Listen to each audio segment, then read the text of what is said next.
Calling all detectives. Serum antitoxins save thousands of lives. But I once had a case where life-saving serum was meant to kill a man. That is the situation on this page from my casebook. The casebook of Jerry Browning, private detective. I, Jerry Browning, private detective, don't get sick very much. In fact, more doctors consult me than the other way around. Dr. Bowman closed the door of his private office and sat down heavily at his desk. A moment ago, he'd been the perfect picture of the grave doctor.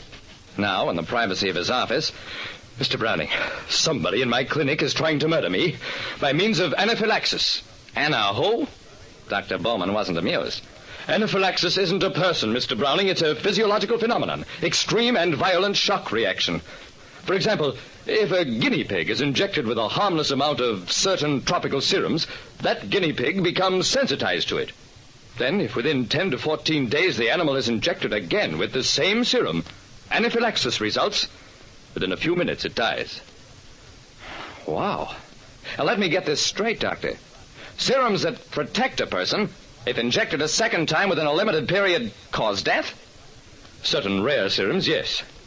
Mr. Browning, as you know, I have recently returned from the Amazon, researching for the cause and cure of the dread leukosis plague. After 2 years of work, I have finally evolved its antitoxin. And now look. Dr. Bowman opened his desk drawer, took out a wicked-looking hypodermic syringe. Browning, somebody has made a human guinea pig out of me. Yesterday, when I went into the closet to change to my street clothes, I felt a pinprick, investigated, and found this needle attached to the wall where I had to bump into it. The needle was filled with leukosis plague antitoxin. If it happens again within the next 2 weeks, as sure as I'm sitting here, I am a doomed man. I was hired by a doctor to find out who was trying to murder him through repeated injections of a deadly tropical plague antitoxin. Dr. Bowman introduced me to his staff as being a pre-graduate worker compiling a report for a medical school journal. His staff consisted of 2 associate doctors, Ryder and Kaufman, and 2 employees, Miss Lang, the nurse, and Harry Brent, the lab technician. Tell me, Mr. Browning, what do you think of the new Swedish discoveries in the field of paresthesis? Dr. Kaufman, I approve of them, mostly. I got out of that one. I hoped. But when Brent, the lab technician, found me at the big refrigerator... Get away from there, Browning. You should know better than to leave that door open. You'll ruin all the cultures and Syria in there. Well, I was just looking at the stock. Brent stared at me curiously. Just what do you think this is? A clinic or a grocery store? I couldn't answer that one and didn't try. After that, I kept out of the lab and spent most of my time in the anteroom studying Miss Lang. That was nice work. She was a neat little brunette who certainly didn't look like a murderess. Then very few of them do.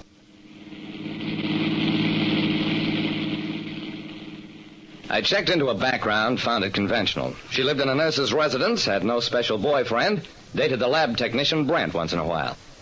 Brent was one of those guys who hadn't been able to make the grade in medical school and shifted over to lab work. As for the 2 doctors, Kaufman was a widower whose chief interest in life, apart from medicine, appeared to be chess. The other doctor, Ryder, was engaged to a society girl and spent all his free time with her. What did it all add up to? Nothing yet. I shifted my inquiry back to the clinic, observed the patients, watched the staff at work. On the 3rd day, I had another conference with Dr. Bowman. Anything yet, Browning? This tension is beginning to show on me. I'm afraid to make any sudden move, walk into a closet, turn a corner. Browning, I can't stand this much longer. Take it easy, Doc. I studied him. How would you like to go out of town for a couple of weeks, until the critical period of that serum shot you had wears off? Bowman shook his head. I thought of that, but it'll just happen again after I return. I nodded. Of course it will. We'll solve it, providing you don't lose your nerve. I promise. I won't lose my nerve anymore. I grinned at him. Now you're talking. Let's get back to this anaphylaxis business, this sensitivity to plague serums. Would an average patient know about a thing like that? I doubt it strongly. Why? I doubt it too, but I just wanted to make sure.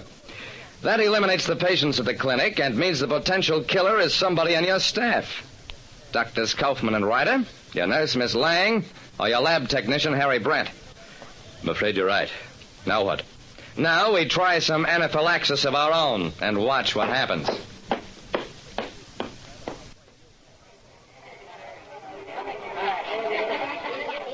I worked that afternoon with the staff until the last patient had left. Then, in that lull, while the staff was still assembled, I said, "You know, it's a funny thing, but many a guy who's afraid of being killed gets so nervous that he turns around and kills the other guy first." Kaufman turned on me. Mr. Browning, what is the point of that profound observation? "Well, it's just something I happened to read in the papers." Dr. Ryder smiled coldly. "Browning, I suggest you confine your reading to medical journals. Good day." I got no reactions from the nurse or the lab technician, but I didn't care. The thought had been planted. The next morning, as Dr. Kaufman was putting his coat away... Confound those carpenters who leave nails sticking out of doors! We started the morning's work. Then a couple of hours later, Dr. Ryder came dashing into the office. "Get me some iodine and a bandage, quickly!"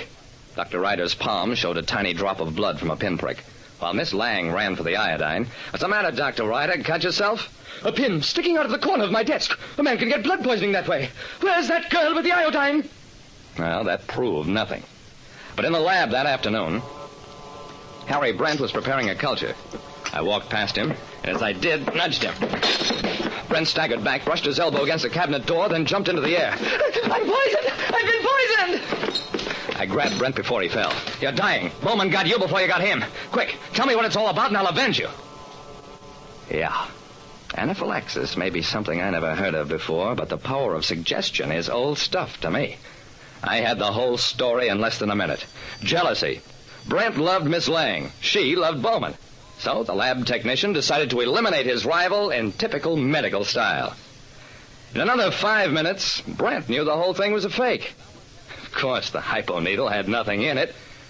But by then, he was on the way to jail. Like I said, when anybody plans murder, sooner or later he has to take a shot of his own medicine. Listen next time to Calling All Detectives. Mystery drama, mystery quiz, and a chance for you to match wits with yours truly, Jerry Browning, Private Detective.